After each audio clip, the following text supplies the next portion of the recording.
Bien, on va continuer notre analyse des solutions aux problèmes des externalités en passant par le théorème de Coase. Ici, c'est Ronald Coase, qui est un économiste britannique qui a beaucoup travaillé aux États-Unis, en particulier à Chicago, en Virginie, puis ensuite à Chicago, et qui a été un important contributeur à la fois de la théorie économique sur les biens publics et sur le problème des externalités, mais aussi il a beaucoup contribué à la théorie économique de la firme, à l'analyse des coûts de transaction. On va voir que l'analyse des coûts de transaction, ça joue un rôle très important dans le théorème qui porte son nom, le théorème de Coase. On va voir aussi que le théorème de Coase a des implications effectivement sur l'analyse des externalités, mais a eu aussi des implications dans l'analyse du droit et des décisions juridiques, parce que le théorème de Coase pose un certain nombre de questions intéressantes sur les droits de propriété. Quand on a dit dans les vidéos précédentes que le problème de l'externalité c'était un problème de mauvaise définition des droits de propriété, eh bien c'est Ronald Coase qui a été dans les années 60 celui qui a vraiment mis en valeur cette idée que le problème d'externalité est un problème de droit de propriété. Et quand on a vu auparavant la taxe Pigou et l'analyse de Pigou qui date des années 20, eh bien ce problème-là de droit de propriété n'était pas vraiment analysé en fait, sous cet angle-là en tout cas. Donc, le théorème de Coase nous donne une autre manière d'approcher une solution qu'on pourrait proposer au problème des externalités. Alors, imaginons une situation, on descend un peu, on imagine un immeuble dans lequel on a deux professionnels qui travaillent. On a un musicien ou un prof de trompette, là j'ai pris Miles Davis, c'est plutôt un bon prof de trompette j'imagine, qui travaillerait à cet étage-là, et puis on aurait dans le même immeuble un psychanalyste qui travaillerait lui aussi dans l'immeuble. Et évidemment, les deux individus ont des intérêts, on va dire, divergents. En particulier, ils ont des intérêts divergents en ce qui concerne le bruit. Et pourquoi ils ont des intérêts divergents? Parce que le psychanalyste qui reçoit ses patients dans son divan et qui les fait parler, il a besoin de calme, alors que par définition, le professeur de trompette ou le musicien professionnel de trompette qui a besoin de s'entraîner et d'entraîner ses étudiants, ses élèves, eh bien lui, il a besoin de faire du bruit. Et évidemment, les deux individus, pourquoi il y a externalité? Parce que les individus paient un loyer ou ont acheté leur appartement, mais il y a quelque chose qui a échappé à la définition du droit de propriété quand ils louent ou quand ils ont acheté leur appartement, qui a été le bruit. Ils n'ont pas acheté un droit à faire du bruit ou un droit au contraire au silence. Ce bruit ou ce silence est un bien qui n'a pas de définition et qui n'est pas soumis à négociation, qui n'est pas soumis à interaction marchande entre les deux individus. Et donc le prix de cet appartement-là et le prix de cet appartement-là ne comprend pas la question du bruit, ne comprend pas la propriété du bruit ou du silence, en particulier quand on a un individu qui fait du bruit qui s'entend ici. Et donc du coup, il y a un élément manquant dans les interactions marchandes qui fait que le prix des appartements ne prend pas en compte toute l'information disponible, et donc il y a probablement nuisance et un problème d'externalité. Cette analyse approfondit un petit peu ce qu'on a dit dans les vidéos précédentes, parce que là, on va voir que l'externalité, finalement, elle est duale, c'est-à-dire qu'elle est parfaitement subjective, c'est-à-dire que qui a raison? Personne n'a raison. Le joueur de trompette, d'une certaine manière, il est dans son plein droit de jouer de la trompette. Le psychanalyse, il est dans son plein droit de faire sa psychanalyse et d'exiger le silence, alors que le joueur de trompette, lui, est dans son plein droit, d'une certaine manière, d'exiger le droit de faire du bruit. Et donc cette analyse raffine un petit peu l'analyse de la pollution et des externalités qu'on a faites précédemment, en montrant que finalement l'externalité, c'est simplement parce qu'il y a deux individus qui sont en interaction autour de quelque chose qui ne fait pas l'objet d'interaction marchande, chacun étant finalement quelque part dans son bon droit. Donc il y a quelque chose de réciproque. C'est parce que lui est ici, c'est parce que lui fait de la musique ici et lui travaille ici qu'il y a un problème d'externalité et que le bruit ne fait pas partie, ou le silence ne fait pas partie des interactions marchandes. Alors pour s'en rendre compte, pour essayer d'imager ça en termes économiques, j'ai pris un exemple, je fais un tableau à double entrée. Et ce tableau à double entrée, il représente dans cette colonne-là la situation travailler sans bruit pour chacun des deux individus. Et dans cette colonne-là, on représente la situation travailler dans le bruit pour chacun des deux individus. Et on va mettre un certain nombre de valeurs monétaires. Qu'est-ce qui se passe quand le psychanalyste peut travailler sans bruit? Eh bien, il a beaucoup de clients, il fait un certain chiffre d'affaires. Qu'est-ce qui va se passer quand le prof de trompette travaille sans bruit, ou fait attention à ne pas faire beaucoup de bruit? Peut-être travailler sans bruit, c'est un peu exagéré. Peut-être que c'est travailler sans beaucoup de bruit. Hein, il demande à ses étudiants de ne pas trop faire de bruit, il reçoit moins d'étudiants, il va faire un certain chiffre d'affaires. Pareil, quand le psychanalyste travaille dans le bruit, ça va perturber son travail, ça va affecter son chiffre d'affaires. Et pareil pour le prof de trompette. Alors on va remplir avec des chiffres, on va dire que c'est sur une semaine. Alors on va dire le psychanalyste, quand il travaille sans bruit, c'est-à-dire tranquillement, il va réaliser, allez, 2700 € par semaine de chiffre d'affaires, ou de profit, peu importe, pour l'instant. Et le prof de trompette, s'il est obligé de travailler sans bruit, il va pas faire beaucoup par rapport à son revenu ordinaire, il va faire que 200 €. Donc là, on est dans une semaine où le psychanalyste est allé frapper le prof de trompette, lui a dit c'est fini maintenant, vous pouvez plus, sinon je vous tue. Et donc le psychanalyste a pu enfin travailler sans bruit, il réalise 2700 € et le prof de trompette a été contraint de faire très attention. Il n'a gagné que 200 € cette semaine-là. Et puis on peut prendre une situation différente dans laquelle le prof a pu travailler dans le bruit.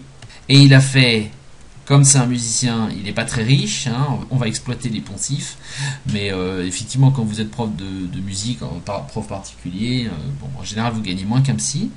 Donc le prof gagne 400 € quand il peut travailler sans bruit, mais le psy, combien il gagne quand il travaille dans le bruit?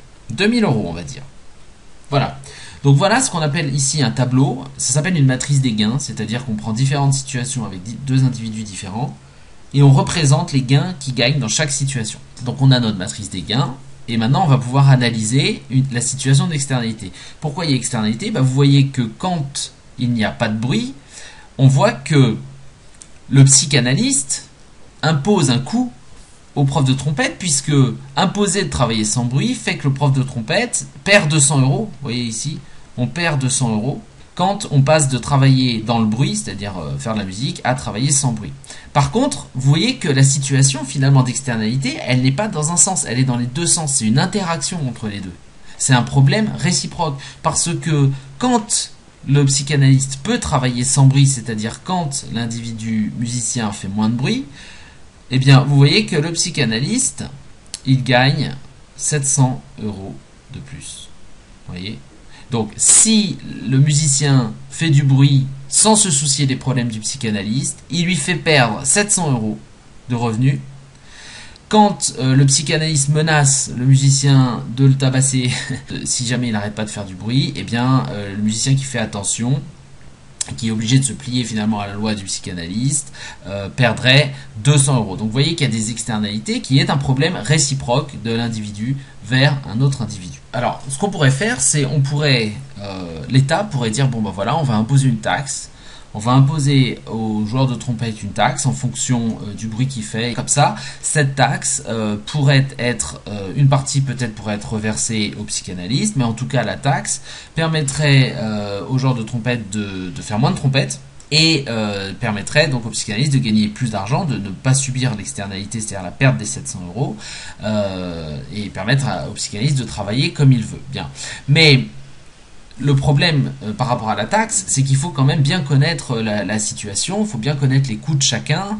Ici, on voit que, comme je l'ai dit, ce qui sépare nos deux individus, c'est le bruit. Le bruit ou le silence ne fait pas l'objet d'une interaction marchande. Eh bien, on pourrait tout à fait organiser, en tout cas théoriquement, on pourrait se poser la question, et qu'est-ce qui se passait si les deux individus se rencontraient et négociaient ? Pourquoi est-ce qu'on pourrait proposer une autre solution que la taxe, c'est-à-dire la solution de la négociation? Parce que quand on regarde les gains et les pertes en fonction des situations, on voit qu'il y a une marge de négociation. En effet, si on calcule le bien-être social, si on s'intéresse au bien-être social et aux variations, je vais mettre une petite variation de bien-être social. Si on s'intéresse aux variations de bien-être social, qu'est-ce qui se passe? Quand on travaille sans bruit, on voit que le prof de trompette, il perd 200 €.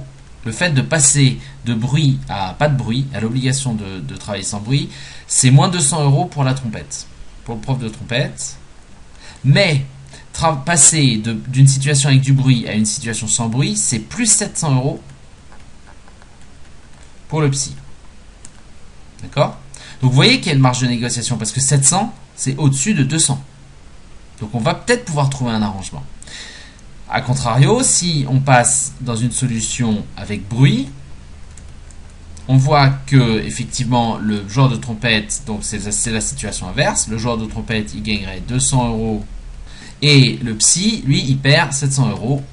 Donc, si on essaye de maximiser le bien-être social, quelle est la situation qui maximise le bien-être social? Il suffit de calculer. Sans bruit, on est à 2700 euros de revenus pour le psy, plus 200 euros de revenus, donc on est à 2900 euros.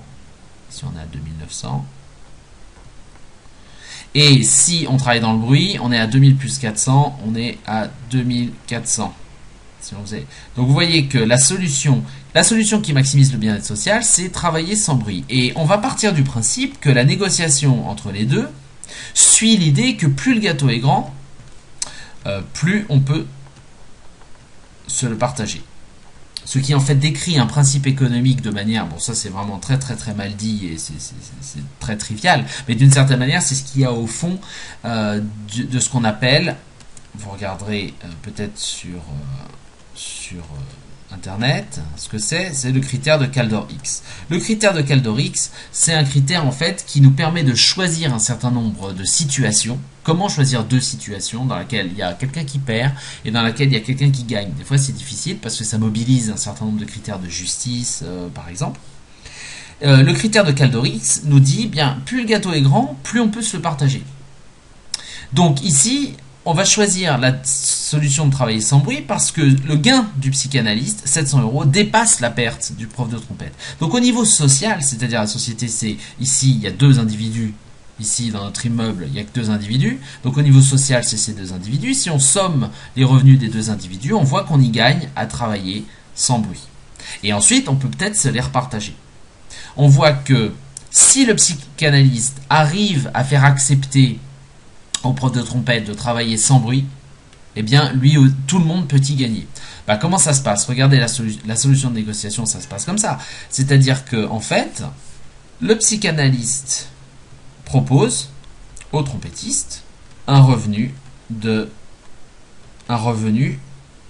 une compensation, je vais écrire une compensation supérieure à 200 euros.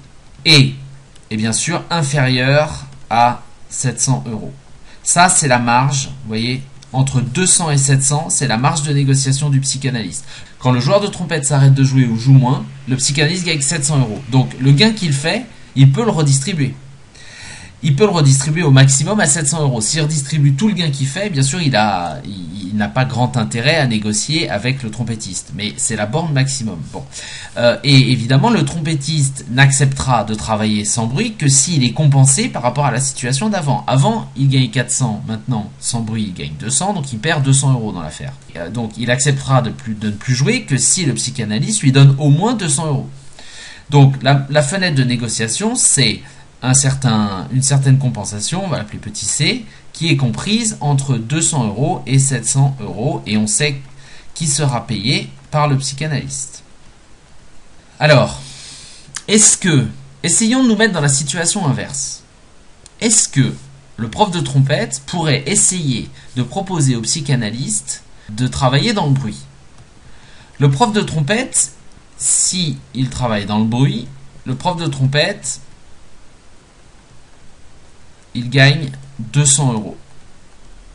D'accord? Et le psy, il perd 700.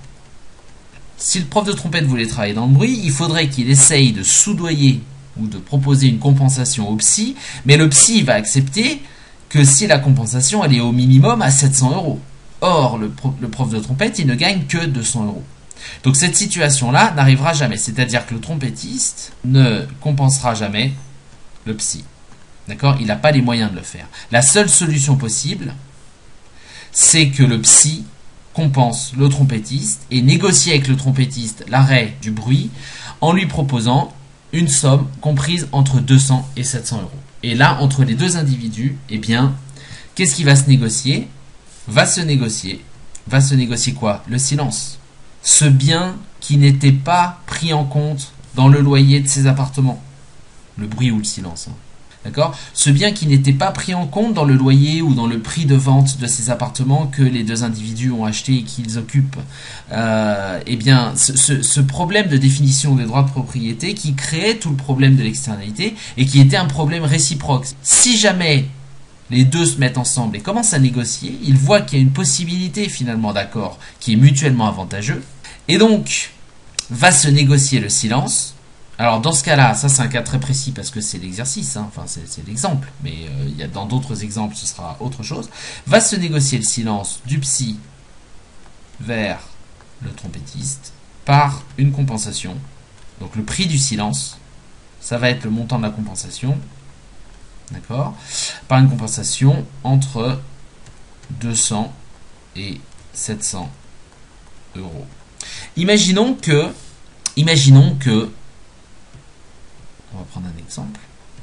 Si la compensation égale 350 euros, d'accord, donc le psy, il donne 350 euros au trompettiste. Donc, pour le psy, il gagne 2700 euros parce que maintenant, il y a du silence. D'accord, donc il a réussi à inciter le trompettiste à arrêter de jouer. Donc le psy, il travaille sans bruit, il gagne 2700. D'accord, donc il donne 2700, mais il a négocié avec le trompettiste 350 euros. Donc il donne 350 euros au trompettiste. Donc le psy, il gagne en tout 2700 moins 350, 2350 euros. Le trompettiste, eh bien, si il accepte de ne pas faire de bruit, il ne gagne que 200 euros de son travail, puisqu'il travaille moins. Il gagne 200 euros de son travail, plus les 350 euros de reversement de la compensation de par le psy. Ça fait donc 550 euros. Et on voit que ce 550 euros, c'est supérieur aux 400 qu'il gagnait s'il y avait du bruit. Donc, le trompettiste, il est gagnant dans cette situation-là, dans cette négociation, donc il devrait accepter. Et le psy, évidemment, il est gagnant dans cette situation-là, puisqu'il gagne 2350 euros, ce qui est toujours mieux que si le trompettiste continue à faire du bruit sans se préoccuper de son sort. Et comme les externalités, c'est un problème réciproque, de toute façon, il y avait pas de solution. Enfin, la solution à l'origine, c'était d'ailleurs de travailler dans le bruit de temps en temps. Enfin, c'était très instable. Ça dépendait des fois. Peut-être que des fois, le psy se plaignait, il y avait la police, et donc le trompettiste, il faisait moins de bruit à certaines semaines. Et puis, à d'autres semaines, il faisait beaucoup de bruit. Donc, c'était très instable. Et donc là, évidemment, dans cette solution-là, eh bien, il y a un accord qui est mutuellement avantageux entre les deux parties. Et cet accord-là, c'est ce qu'on appelle la solution de cause. Et cette solution de cause, elle maximise le bien-être social parce que on a choisi, regardez, on a choisi la solution, ici, on a choisi la solution qui permettait de produire le plus, qui permettait de générer un revenu de 2900, qui était donc la solution optimale au niveau social, c'est-à-dire au niveau des deux individus pris ensemble. Cette solution maximise le bien-être social. Il n'y a pas eu besoin d'intervention de l'État. Il n'y a pas eu besoin d'intervention de l'État parce que le psy et le trompettiste se sont mis à négocier sur quelque chose qui n'était pas à l'origine un bien marchand, mais qui est devenu finalement un bien marchand, et qui se sont mis à négocier le silence. Et finalement, c'est une solution de négociation, donc c'est finalement réintroduire le marché. Cette solution, elle a consisté en quoi? Elle a consisté en assigner des droits de propriété, concernant le silence. Et donc concernant le bien, concernant ce qui était au cœur de l'externalité et pour lequel il n'y avait pas de droit de propriété. On a assigné des droits de propriété concernant le silence et on les a vendus. On les a vendus 350 euros. D'accord? C'est-à-dire qu'en fait, le trompettiste a vendu le silence 350 euros au psy qui a acheté le silence 350 euros. Et le psy a acheté le silence 350 euros parce qu'il était rationnel et il était optimal d'acheter le silence 350 euros plutôt que le trompettiste n'achète au psy le bruit, parce que de toute façon il n'aurait pas pu acheter le bruit, le trompettiste. Parce que le trompettiste il pouvait mettre que 200 euros de ce qu'il gagnait en plus et le psy n'aurait accepté que 700 euros pour acheter du bruit. Alors, bien sûr, cette solution de cause, elle ne fonctionne que sous certaines conditions. Et là, vous voyez qu'une des conditions, c'est qu'il n'y avait pas de coût de transaction. Qu'est-ce que ça veut dire? Les coûts de transaction, c'est quoi? C'est ce que ça coûte de se rencontrer et de négocier. Ici, on a deux individus, on en a que deux déjà, donc c'est beaucoup plus facile de faire se rencontrer deux individus que 40 000 entreprises avec 350 000 clients. Donc il y a des coûts de transaction faibles parce qu'on n'a que deux individus qui se rencontrent, donc c'est déjà plus simple à organiser. Ensuite, ces deux individus, ils vivent dans le même immeuble, donc ils se croisent facilement. Il suffit qu'il y en ait un qui prenne les escaliers ou l'ascenseur et qui aille sonner chez l'autre pour discuter. Évidemment, si on était dans le cadre d'une entreprise, si vous vous souvenez, une entreprise qui déversait des déchets dans un cours d'eau avec un pêcheur qui était en aval du cours d'eau. Là, c'est plus compliqué déjà. Il faut que le pêcheur puisse rencontrer le directeur, le décideur de l'entreprise. Donc, il faut qu'il le rencontre. Il faut qu'il définisse un endroit où le rencontrer. Il faut qu'il le voie, je sais pas moi, il faut qu'il le voie dans un restaurant, par exemple, ou qu'il prenne un café. Il faut donc que cette rencontre suscite un certain nombre de coûts. Peut-être qu'il faut se déplacer, il faut peut-être prendre le train, ou prendre, parce que le siège social de l'entreprise est autre part. Tout ça, ce sont des coûts de transaction. Tout ce que ça coûte de faire se rencontrer et négocier les individus qui vont ensuite organiser des transactions, ça va déboucher à des transactions concernant un certain bien, et bien tout ça, ce sont des coûts de transaction. Et évidemment, plus il y a de parties prenantes dans un problème d'externalité, plus les coûts de transaction sont élevés. Par exemple, si on parle de la pollution de l'air par les voitures, c'est un problème qui est difficilement soluble de cette manière-là, parce que la solution de cause dans ce cas-là, elle est compliquée, parce que comment voulez-vous faire rencontrer tous les utilisateurs de voitures dans une région donnée, avec tous les individus potentiellement touchés par la pollution? Il y a des milliers de personnes, et donc les coûts de transaction sont très compliqués. Comment on organise la rencontre entre ces gens-là? Comment on organise la négociation entre ces gens-là? Parce que chacun va chercher un certain prix, il va vouloir être compensé d'un certain montant, etc. Donc cette solution de cause, elle est plus efficace que la taxe Pigou, dans certaines situations, notamment dans les situations où les coûts de transaction sont faibles. Et elle consiste en quoi, la solution de cause? Elle consiste à négocier entre les individus, c'est-à-dire en fait réintroduire, puisque la négociation mène à un prix, et un prix, fixer les prix entre l'offre et la demande, c'est le marché. Donc la solution de cause, elle consiste à réintroduire le marché, là où il n'y avait pas, là où le marché ne prenait pas en compte un certain nombre de problèmes, ici, un certain nombre de biens, ici c'était le silence. Donc on a réintroduit le marché, réintroduit la négociation, et donc du coup, comme on réintroduit le marché, eh bien, on réintroduit les bonnes incitations, et le prix, vous voyez, le prix qui est fixé sur le silence, permet que les individus prennent en compte le coût marginal privé et le bénéfice marginal social. Et donc dans cette solution, on est bien au maximum du bien-être social. Les individus font face aux bonnes incitations puisqu'on a négocié le prix du silence.